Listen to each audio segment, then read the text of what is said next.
I? Wonderful. Okay. Thank you. Thank you. Good afternoon, everyone, and welcome to my students. Welcome to week 7 of our course, Art, Activism in Iran. I'm Marjan Musavi, the instructor of the course, and I'm very pleased that today's class is also part of the Roshan Institute public programming, which allows us to open our classroom to a broader community of students, colleagues, and guests. In the course, we examine how artistic practices across media and contexts create spaces and voices for reflection, dialogue, and social imagination.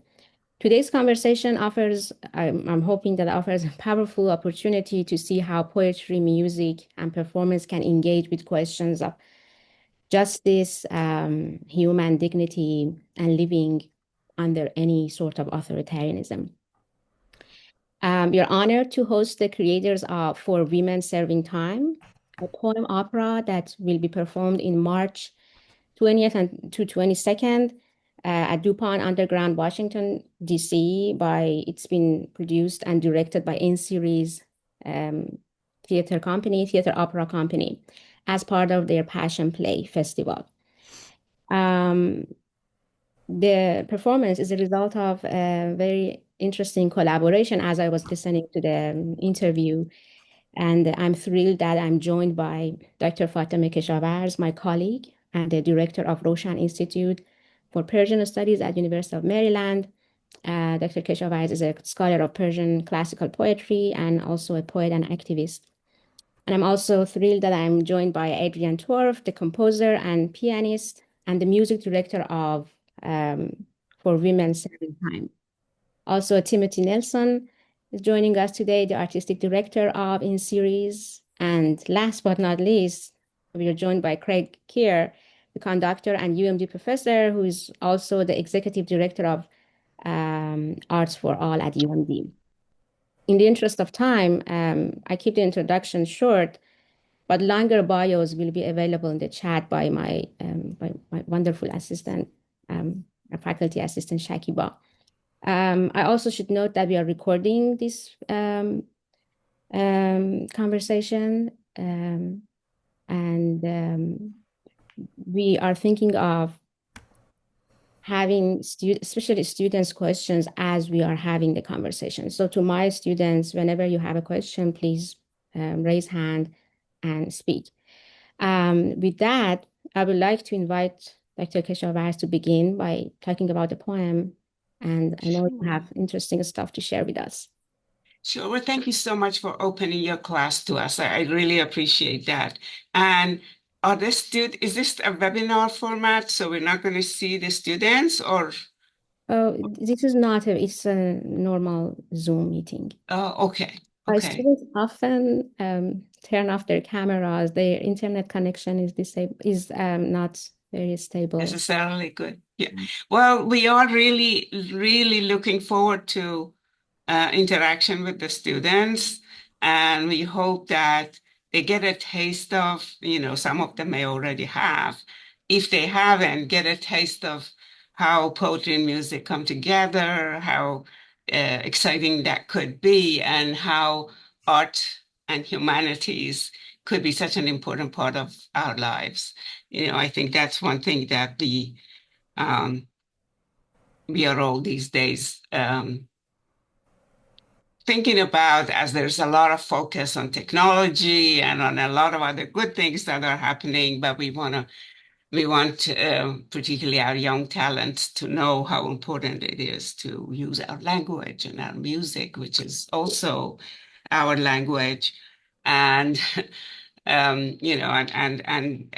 basically activism, being an active part of the society we are in. So I'm not going to repeat a lot of the stuff that the students have seen in the interview and the recorded interview and the piece that Arhu put out, but it was quite accidental. I just learned about the lives of these women, starting with one, and that stayed with me so strongly that I just couldn't, I felt I have to say something about it. And it's been a great pleasure to I mean, I've known Timothy for quite a while now, for a number of years. We have worked on different things. Um, and then this was, of course, a great opportunity for me to meet Adrienne and to share our feelings and our thoughts about this important subject. And I'm excited about seeing it on stage. And I want to especially thank Craig for really putting a plug-in for this and getting it out and letting people know about it. I wanted, if I think it's good for all of us, and particularly the students, to hear from Adrienne and from Timothy just a little bit about how they came to really be part of this and what has it meant so far. Although we haven't seen it on stage, but you have all been a part of it. So, Adrienne, I know that we Zoomed, the three of us, and I kind of read the whole thing, which is long, but I'd love to hear from you about what came after that. Well, thank you. And echoing my own delight at having this opportunity to collaborate with you, Fatemeh, in series, and Timothy. I was actually going to defer to you, Timothy, because you are the connector between Fatemeh and myself. So what happened prior to that first Zoom where we both got to hear Fatemeh read her beautiful poem? Sure, these I feel like part of not even part, a majority of my job as an opera maker, producer, is just staying open to the universe. I knew Fatemeh not as a poet, but as a scholar of Rumi, and then as a personal friend. And Adrienne, you and I knew each other because of your longtime collaboration with June Jordan and some work that our company did on another opera that June was the librettist of, but not so much as a composer. And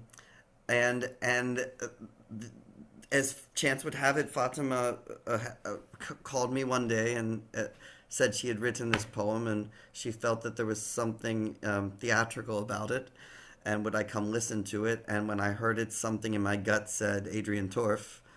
And then the great joy of what I get to do is just put two people together and then kind of sit back and watch and try to be a voice of counsel when it's helpful and try to shut up when it's more helpful to do that. This was obviously a very particular sort of collaboration because it wasn't a narrative originally. It's a poem. So a lot of Adrienne, your job, which I'm sure you'll talk about, was how to create something that has personalities in it, has characters in it. So I feel like in that vein I was involved, but really the magic happened when I was out of the room between what Fatemeh had created in isolation and then what you created in semi-isolation, and then in conversation with myself, and then in a workshop that we did with the singers in the fall. Adrienne. Oh, I think you're muted, Adrienne. We don't have you. Yeah, yes. Thank you. Baseline, I think it might be helpful for people to know that first conversation among the three of us happened, I think, 2.5 years ago. Yes. So this is a considerable undertaking. I don't know that that's unusual for this kind of a work. Fatemeh and Timothy live in the DC area. I live in San Francisco. So we didn't have the benefits of being able to call each other up and say, hey, why don't we just get together for a cup of coffee or a bowl of soup and some stuff. But I think what we shared, the three of us from the beginning, was a sense of the importance of bringing this story to audiences, to in-series audiences, and to audiences that are meeting in-series or Fatemeh's work or my work for the first time. The urgency of telling the story of incarceration, and specifically of the incarceration of women, and to a finer point, the challenges and the realities faced by incarcerated women as they try to access training programs and educational programs that will set them up more powerfully, actually, to sustain themselves and their families once they're released from jail. And I think of that as being absolutely one of the roots of this collaboration. So I think that one thing that happened to me in the process, but first of all, I really wanted this to, I've given the words to Adrienne, and I wanted that to become her child at that point. And I was delighted when I first listened to their very first rehearsal. Well, it wasn't even one of their last rehearsals. And I was out of this world. I mean, it was just the impact of it was unbelievable on me. And my husband, we were there both, and we were just like, wow, I'm so glad that this was all her work. And so listening to it, bringing these words to life was just incredible. But we have here with us Craig, who's executive director of Arts for All. So I wonder, Craig, if you would just say a little bit about what do you think an art form like opera that has existed for so long, it has being the language of a certain class of people, it's lived in although it has obviously changed more recently. How do you connect that with the broader education, the general education? I mean, I know that one of my hopes is that when the students go out of this class today, they say, oh, I want to think about opera more. I want to think about poetry more and the connection between poetry and music. But I really love to hear from you, because I know the motto Arts for All has always been really exciting to me. Like, it's not some luxurious, on the side for specific people, but it's for us all. Well, absolutely. Thank you for that question, Fatemeh. And it's wonderful to spend time with all of you. So I'm an opera conductor as far as what my scholarly work is, and I now lead this campus-wide presidential initiative, as you said, Fatemeh, called Arts for All. And it is both the title of the initiative as well as our mission statement to ensure that the arts are representative of our entire diverse community and that we welcome people to engage meaningfully as audience members, as creators. And so that takes many different forms. And the thing about opera is that so few people have had an opportunity to engage with it. And so what happens is we sometimes carry forward what we think it might be rather than what it is. Yes, it is a historical art form that has been around for hundreds of years. And for all of the period, for the history of opera, it's also reflected the immediacy of the society in which it was created. So it holds a mirror up to our society. And that is true of Mozart's Marriage of Figaro, talking about class systems and where does the real power exist. That is also true of American opera, modern American opera, because opera is no longer an art form that is archaic, that is something that only looks back. And even those works that were written hundreds of years ago have something to say when they're performed now. So when we start to think about an opera that is written today, talking about females, written by female creators, which is also such an important point I think that we should be highlighting here. What it means is that as an audience member, we can come and learn something new about the way the story is told. When you take language and you combine it with music, amazing things happen. And opera is essentially a label of work. When you have an operation done to you, you are having work done to you. An operator is doing work. So it's actually just this overall label of an art form that really at the heart is about stories, storytelling in deeply emotional ways, in sustained ways. And what I love about a world premiere is that you walk in only knowing as much as you have access to, and you're about to experience something as an audience that no one else has ever experienced before. So it's literally a tradition and a history that's beginning with you as an audience member. And for all of our students that are here today, what a great opportunity to engage with a story that has even greater meaning right now because of current events, even greater meaning than it started 2.5 years ago. And that is the magic of an art form such as opera that brings together text, costumes, sets, orchestra. The way it is staged tells a lot of that story. And I will have an opportunity to see this alongside all of you that are here today. And I will really look forward to seeing literally this work being born in front of our eyes. So I hope that's a good starting point. And Fatemeh, I can certainly go into greater detail, but I want to make sure to leave room for the creators to hear even more. So Well, thanks. I thought if everyone, I mean, first of all, if any of you want to say anything, please jump in.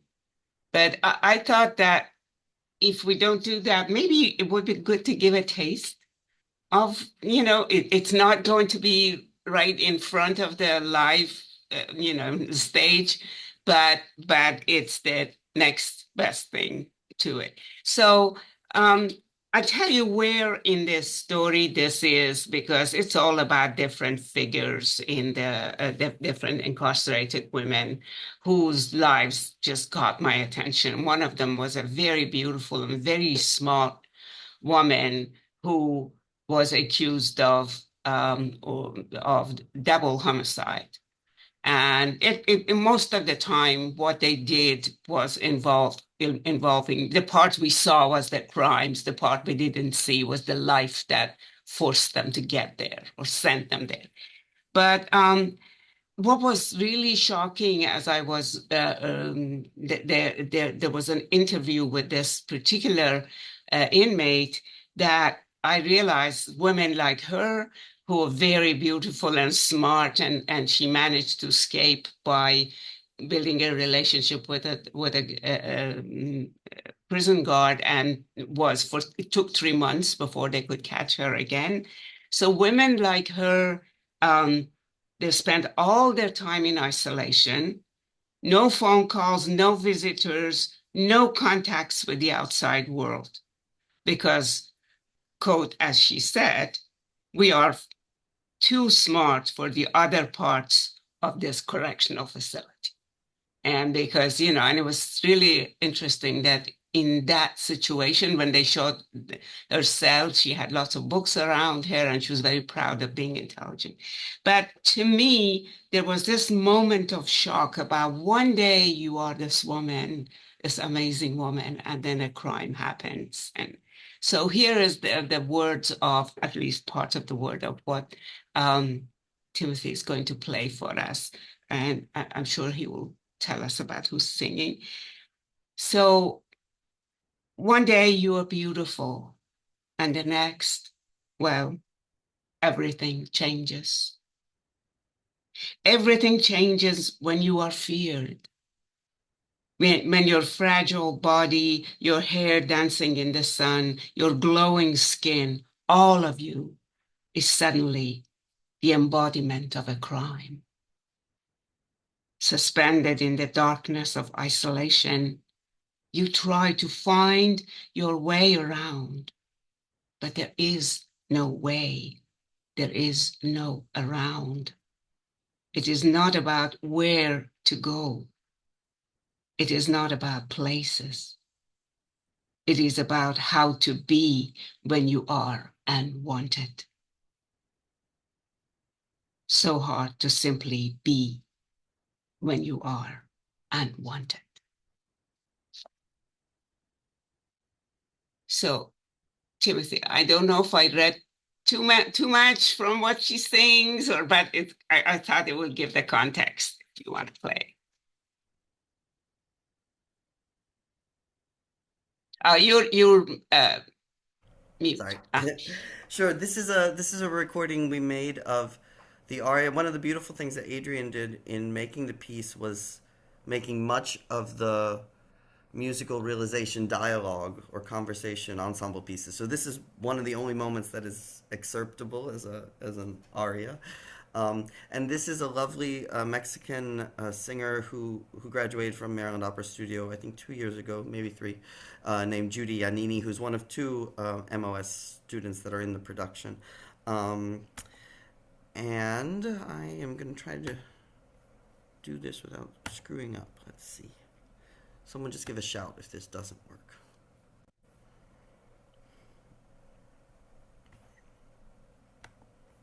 Yeah, we can see the screen.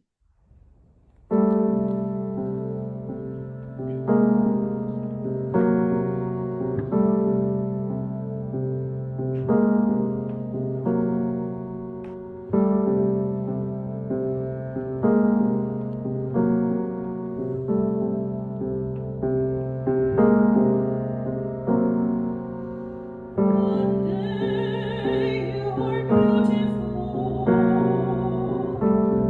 One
well. Amazing. Wow. Very much for sharing, Timothy. I was thinking about that emotional language that is created as a result of blending the requiem, the musicality and theatricality of the work, and the performative qualities of the poem itself. If you could, any of you talk about that aspect and give us more share more details, I'd appreciate it. I think I could jump in here, and I'm sort of coming back to the root of this conversation, or the root of this class, which is art and activism. You know, as an instrumentalist and a composer, I have been fortunate to work in various contexts with people whose language is verbal, poets, songwriters. I have toured with political songwriter Holly Near. I had a 19-year collaboration with the extraordinary poet and activist and teacher June Jordan. So this is all really a part of my purpose, I think, as a composer and as a musician, which is to meld music and poetry, beautifully crafted language, in order to move an audience to think differently about something that then in our highest dreams will lead people to act on what they are experiencing as they hear this music and poem together and experience the staging, because Timothy's doing extraordinarily interesting things with the staging as well. It was very important to me in this context to try through music, through composing music that was very lyrical, very comfortable for an audience that's used to hearing Western music, pretty tonal, comfortable to hear music, to engage our audience in a way that I hope will move them, or will displace whatever assumptions they have about these incarcerated women, which Fatemeh, as you pointed out, is to identify them as the crimes they have committed: the serial killer, the double homicide, the robbery person, you know, the person who's committed these robberies, to move our audience off of that set of assumptions as they see these women and learn about them, to a place of seeing and experiencing and having compassion to them as the women who they are, before and around and apart from the crimes they've committed. Because many of you might have seen that quote from Brian Stevenson, the Equal Justice Initiative guy, who said, "None of us is as bad as the worst thing we've ever done." Most people who are in prison because of the worst thing they have ever done. I don't want to make any assumptions about how people in this class and in this Zoom perceive our carceral system, but I think I can fairly say that it is not an equitable system in the way that it functions in this country. So it is especially important for me, speaking individually, and I think I can safely say for Fatemeh and Timothy as well, that audiences leave the performance understanding deeply and emotionally, as well as intellectually, that the women who are incarcerated are more than just the label of their crime, and that what they are trying to do, many of them in their situation of incarceration, is to plan ahead, to look ahead to possibilities for life. Whether or not there's much of a chance that they will ever be released from prison, I think it's on us as the people who are outside that system to be prepared to support them in whatever ways they choose to pursue their life once they do get out of prison, if in fact they do. So going to the beginning, that made it very important for me to write music that would engage our audiences on an emotional level, move them in that way. So comfortable, tonal by Western standards, lyrical, but also popular, somewhat popular styles. There's a lot of Brechtian, Brecht type stuff in here. I want the music to be quite accessible to our audiences.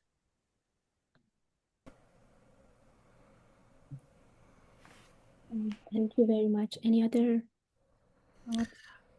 I would just maybe, and I think what I'm going to say is not wholly original. It's sort of an amalgamation of what Craig's already said and Adrienne said. But I think, what Fatemeh and Adrienne and I and Craig also with the work with Art for All have in common is a sort of fundamental belief that you can't divide art and justice. That these things are intrinsically linked. And theater, or by which I mean spoken theater, or the visual arts, especially if you think of Guernica of Picasso or something like that, or poetry, they tend to stimulate justice in an active way, or to promote action from the audience or the viewer.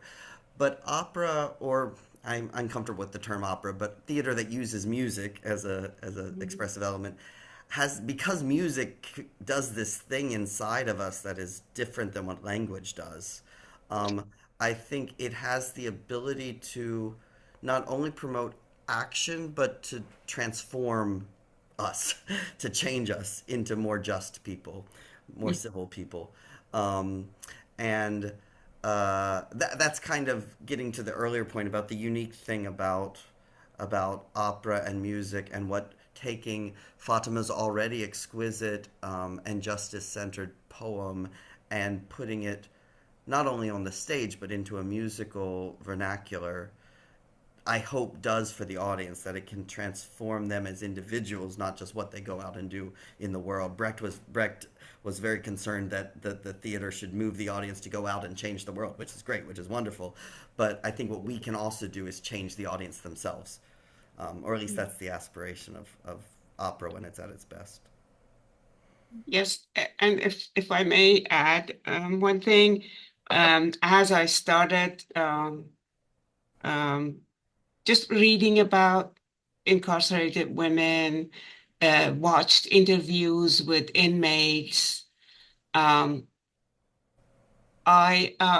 got more and more concerned about the language that, instead of expressing them as they were, kind of was hiding them.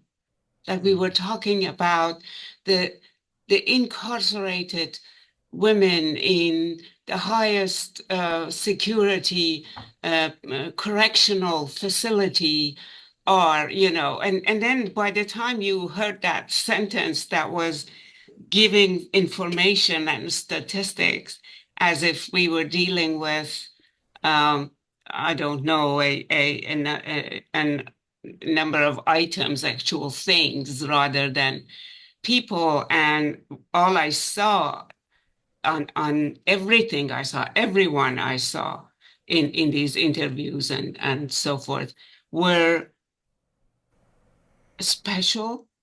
They were individuals, and they had very different reasons. Not only they had faced difficult lives, but actually getting out was one of them. Just got back to prison um, because she just didn't have enough fare for the bus to get her to see her or the officer that oversaw her outside, and met with her on a weekly basis.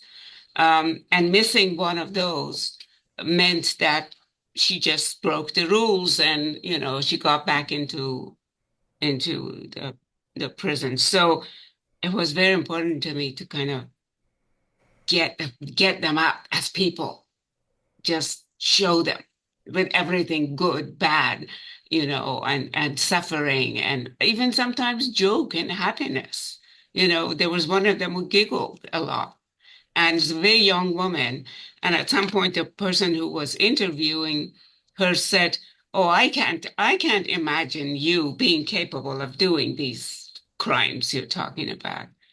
And she looked at him in a very serious way and said, "No, sir, I am very much capable of doing these things."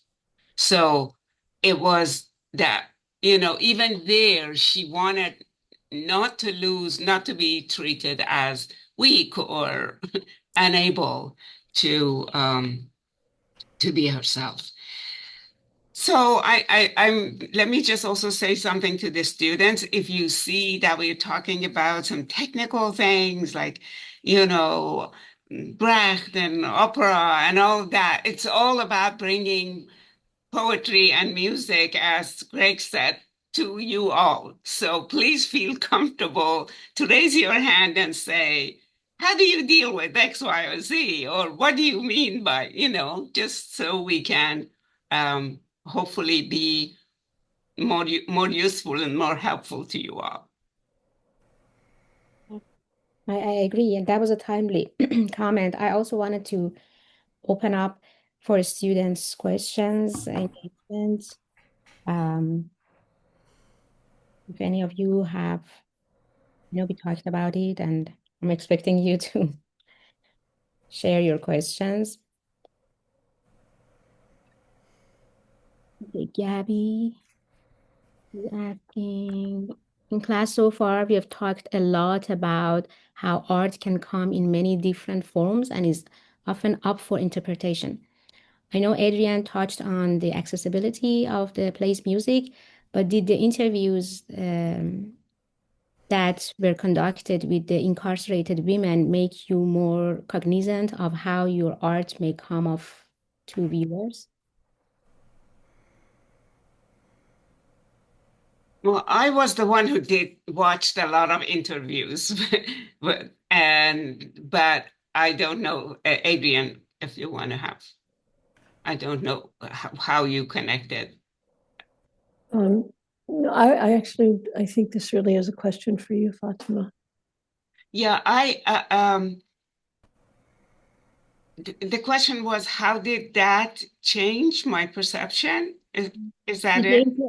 Did the interviews make you more cognizant of how your art may come off to viewers in terms of the art community? Yes, absolutely. I was worried about a number of things. First of all, I haven't actually been inside prisons. I just felt that I wasn't an ethnographer, and I didn't want to be in an environment where I do something or say something that would be harmful to them or make me misunderstand the situation. So I kept thinking, how much can I talk about them? And I tried to talk about things that I felt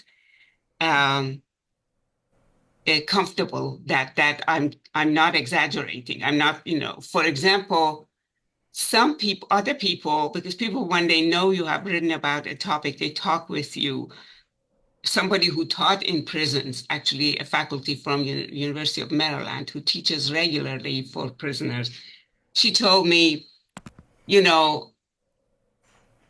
the food they eat is horrible. It has too much carb in it. They don't get vegetables. Even if they do, it's just a canned vegetable. They've never, ever have fish, And so she was so impacted by the fact that she thought that, and most of them are antidepressants.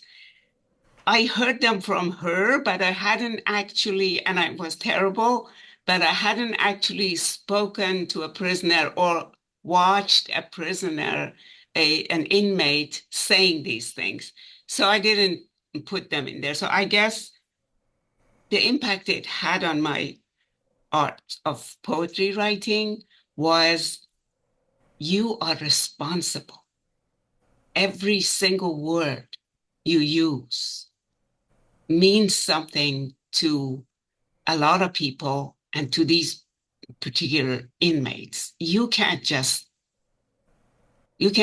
go have a flight of fancy and say something about things that you don't know. So it made my poem, I think, self-conscious in some ways, but I thought that was fine. It should be.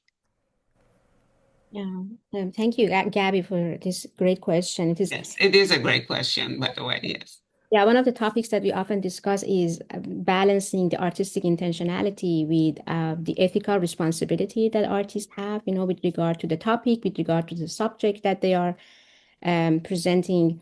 So I think, yeah, this is a perennial question for any artist, scholar, researcher about how we situate ourselves ethically regarding to the topic that we are presenting. Well, and we grappled, the three of us grappled from the very beginning with possibilities for bringing the voices of women who are actually incarcerated into the production. And I know In Serious Timothy, looked into that, and there are some just flat out logistical constraints to doing that, as well as some other considerations. But Timothy, can you talk to that a bit? Yeah, I mean, I think that is the ideal scenario. We're a small arts nonprofit, and I felt once we'd had these conversations and examined what the task of doing that work in a way that would be the most respectful, that would do no harm, that would have a follow through, that wasn't in any way manipulative or coercive, but was generative and generous. I didn't feel that we as a company had the resources to do that work well, and doing it not well would have done more harm. So to Fatima's point, I think we decided to err on the side of doing that part of the work which we felt we could do well and honesty and authentically. There's something quite interesting dramaturgically in the piece that came from Adrienne's relationship with someone that does have a personal relationship with incarceration, that offered a reflection on what the physical experience of being in a prison was.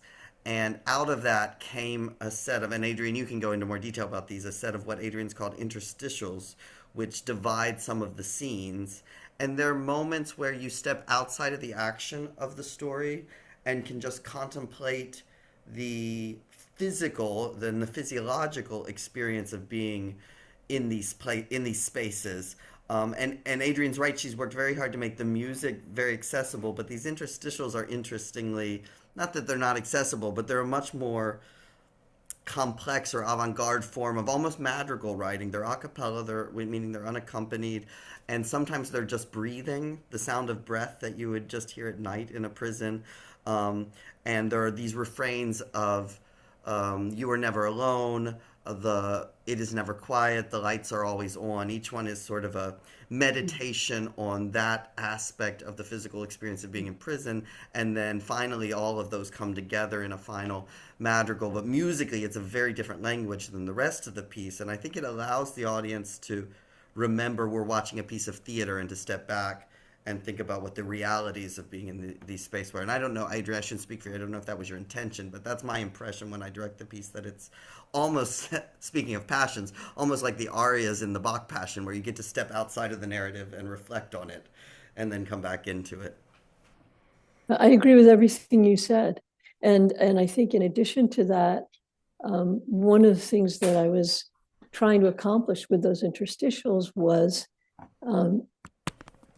to both, as you say, Timothy, both give people a sensual understanding, as in the five sentences. How are the five senses impacted by incarceration?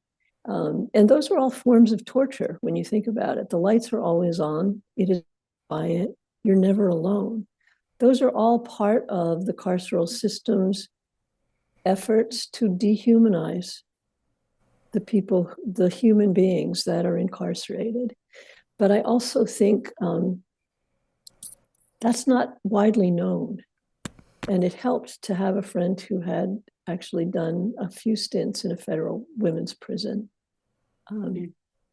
Because for me, the soundscape, sort of the sound palette, needed to include not only, as you point out, Timothy, the most accessible genres of music, but also stuff that's unsettling to us, to really bring home the point that it is never quiet, you are never alone, the lights are always on. Those need to disturb us. And I think that connects to what you were saying, Timothy, about hopefully the audience not only goes out and acts, but leaves these performances changed in some way. And I found that doing so in an a cappella way made that more possible. Makes that more possible, I hope. Yeah. Well, I'm really looking forward to seeing these on stage. And I want to add to what those three things that you said when you once brought that up, that one's never alone, the light's never off, the noise never stops, and it also or the issue of the food and so on. That also made me look into something else that I didn't bring up because I thought it would be changing the whole conversation in a direction that I didn't know how to handle. But I looked into the kind of businesses that provide the food for incarcerated women and ran the prison in terms of providing things, and how profit again becomes important and things like that. So for me, for one, I'm really hoping that I'll get enough time in my life. I will see which prison I can go in and just do a couple of hours a week, maybe of teaching Rumi's poetry. Maybe find a way to connect with them through that. And so I'm hoping that people walking out of the theater will think that also, think about something. If I might, I'm really curious to not only hear from some of the students in the class, but to actually hear how many students create poetry, how many students create music, and are there ways that this conversation could go that might feed the questions that you all have? Yeah, great question.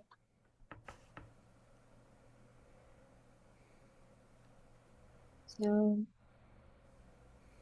to my students, any of you who have composed poetry or play music, and how can you relate to this project and this story? Nick?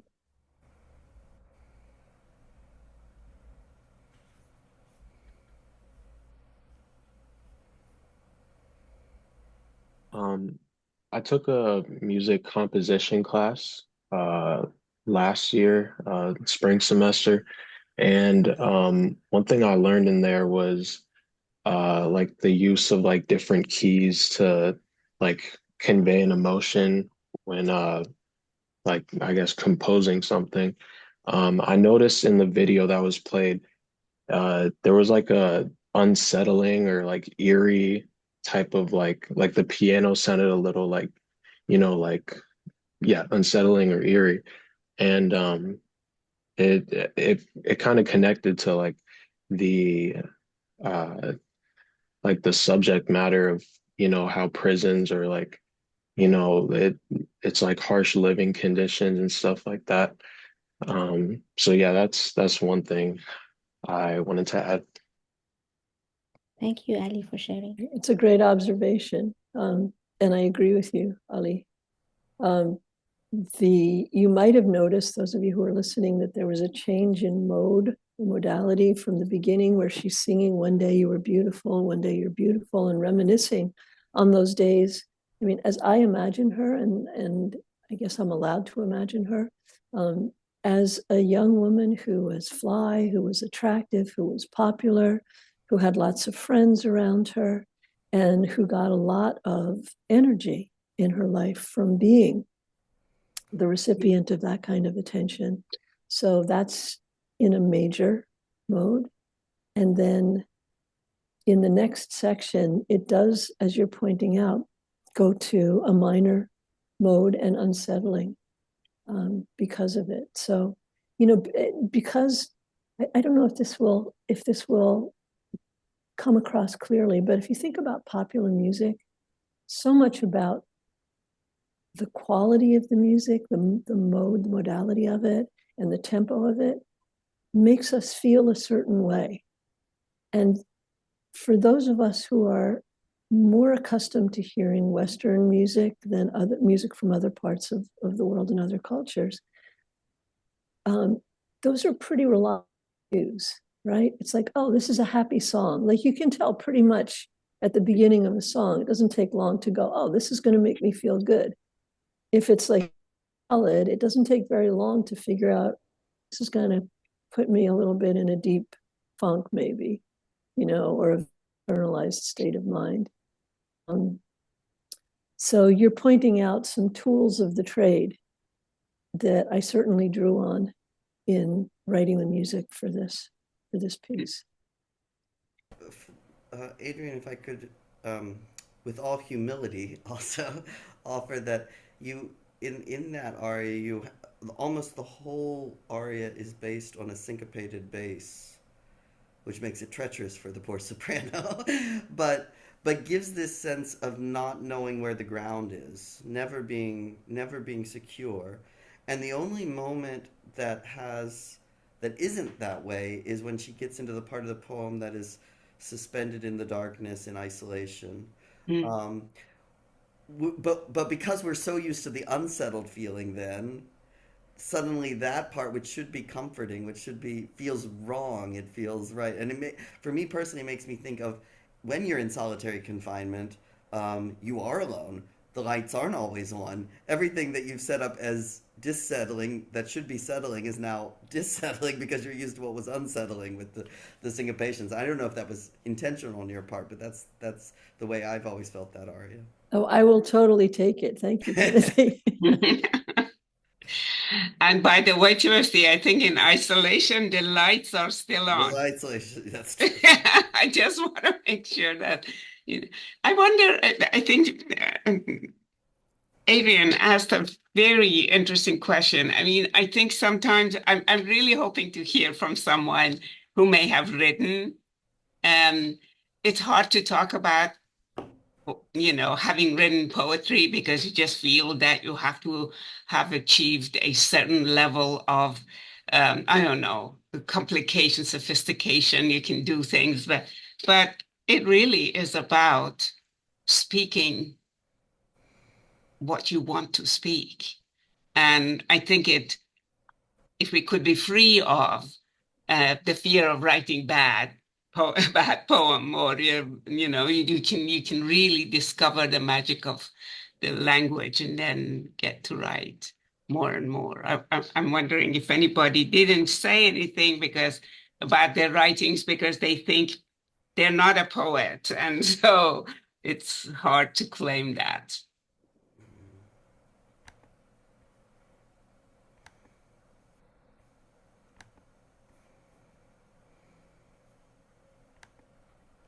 When it says any type of creative writing, you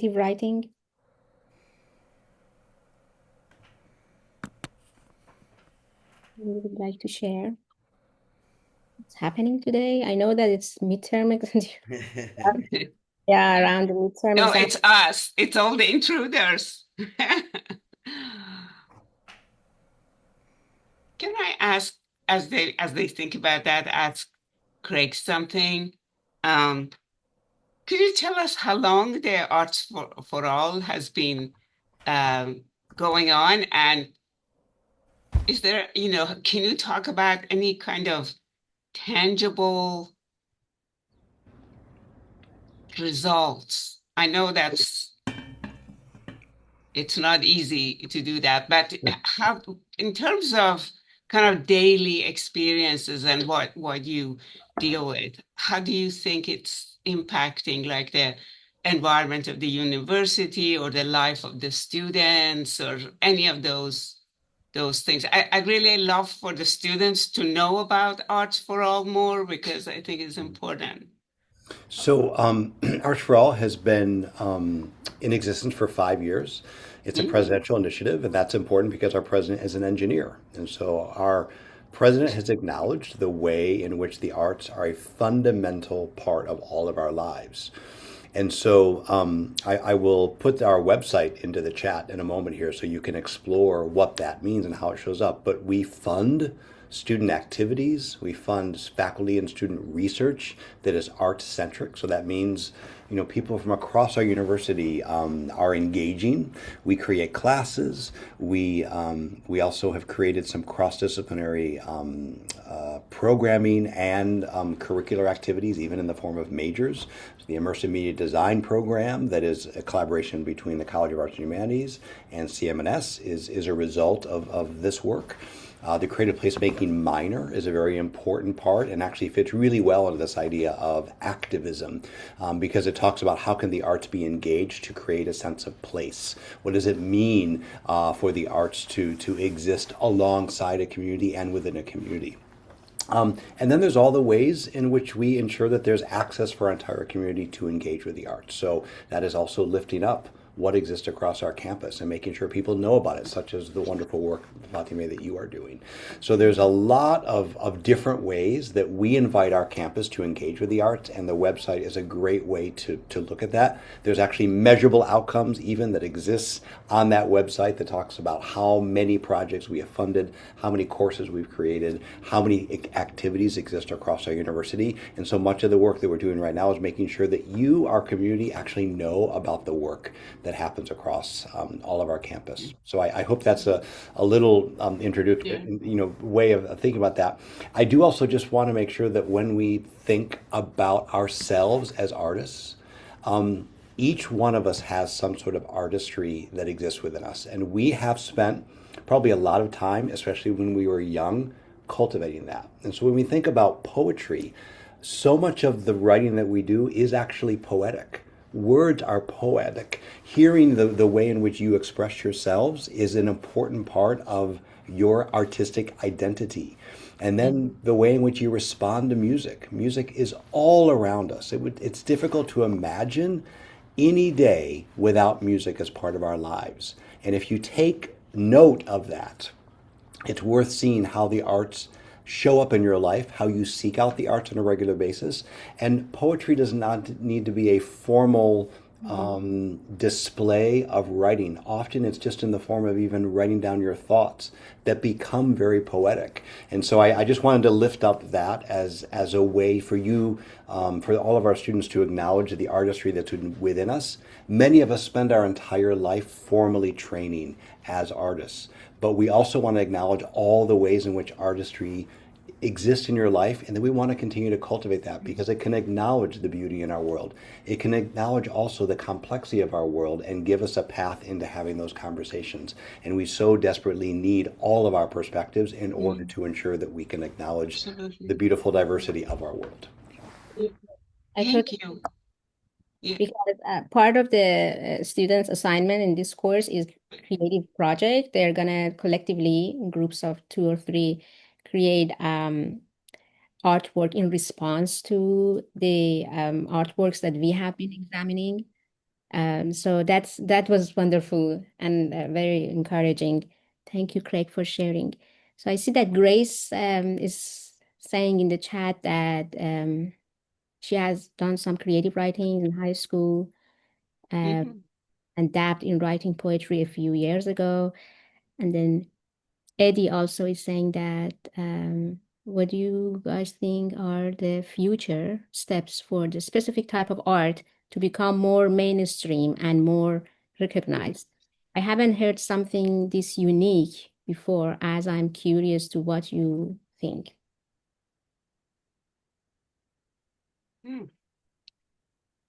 Timothy. Can we acknowledge the fact that Timothée Chalamet just a couple of days ago basically said no one's really interested in opera? And who said that? The movie star Timothée Chalamet. To which somebody on Saturday Night Live appropriately responded, yeah, and your last was about ping pong in the 1950s. So like let's consider who's saying what about whom in this case. But, Timothy, you made the most beautiful, what I call a masterclass video around passion plays. And we're talking about opera, but you have actually programmed this as one of 3 presentations in a series about that you're calling passion plays.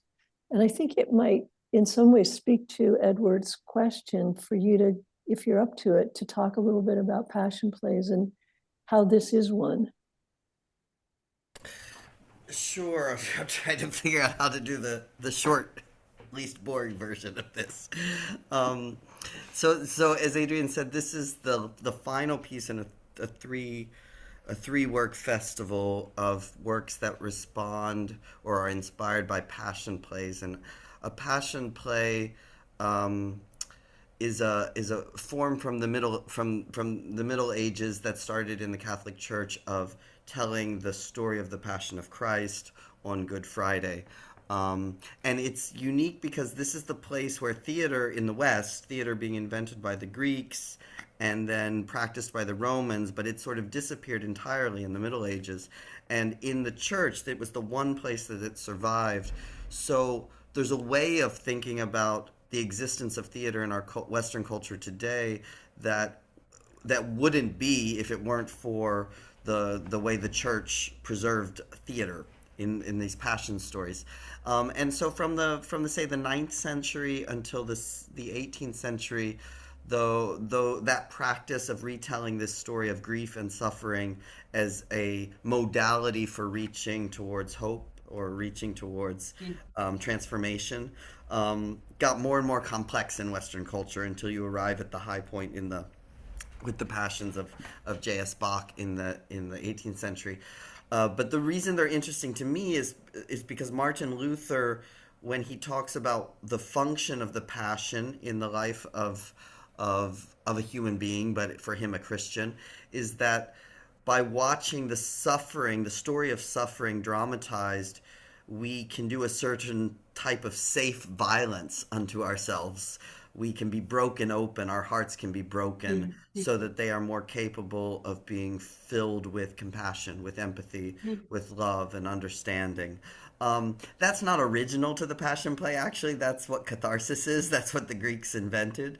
But it's a particularly Western European way of understanding catharsis.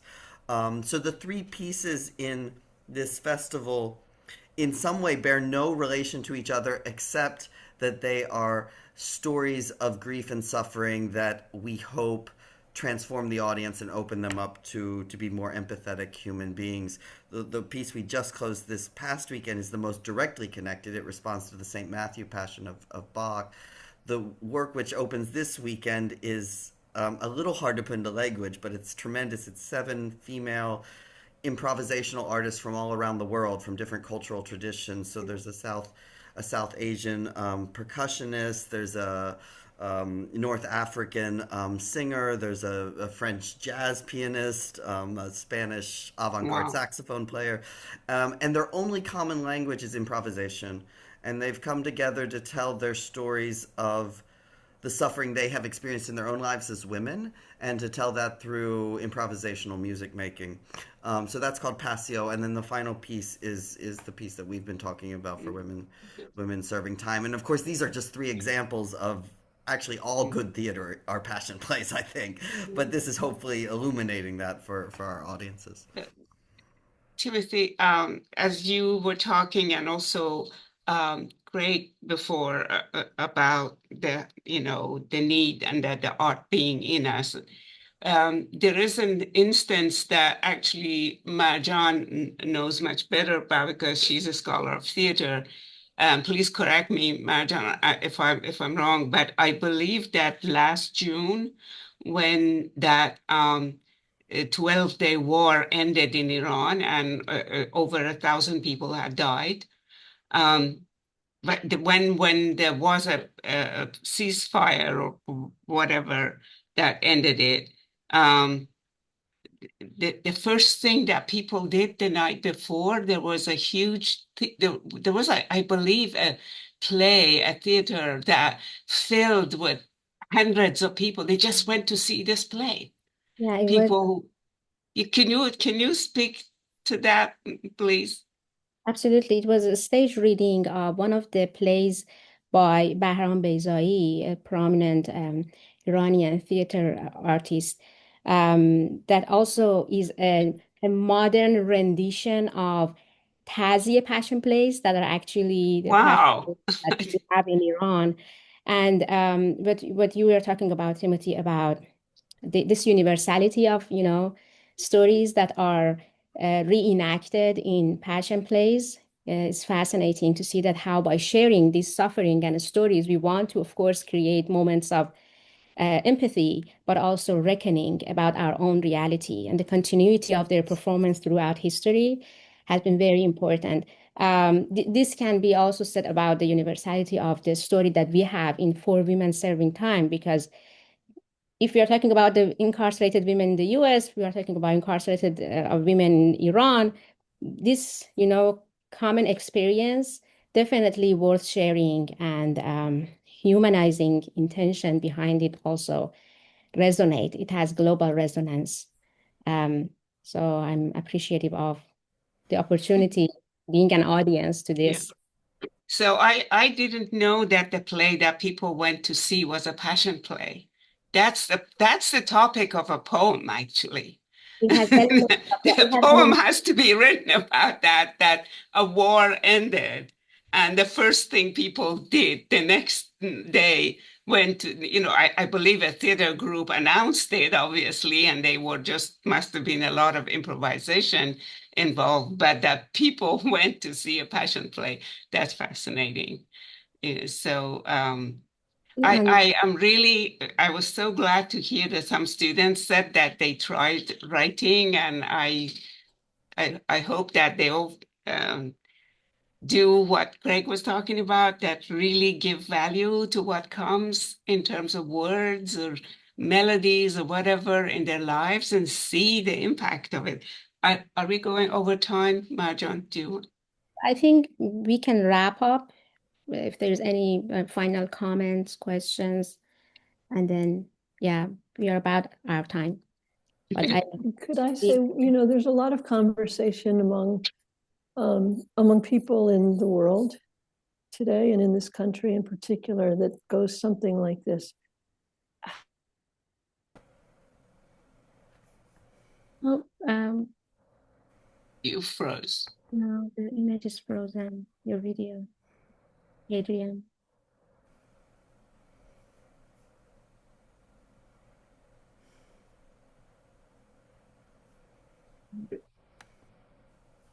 Also write in the chat.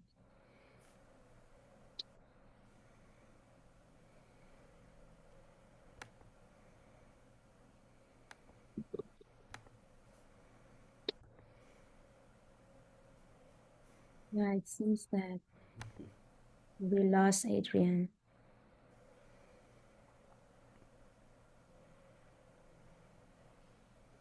Oh, yeah. Okay, I'm hoping that she reconnects.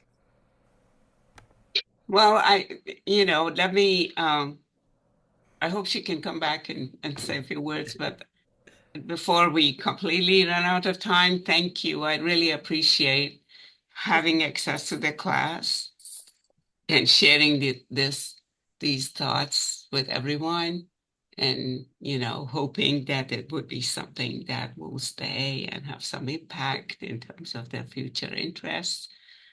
And also thank you, my colleagues and my friends, for coming and sharing their thoughts with us, Greg and Timothy and Adrienne. It was really a fun hour for me. Adrienne, I see you're back. Yeah, my apologies.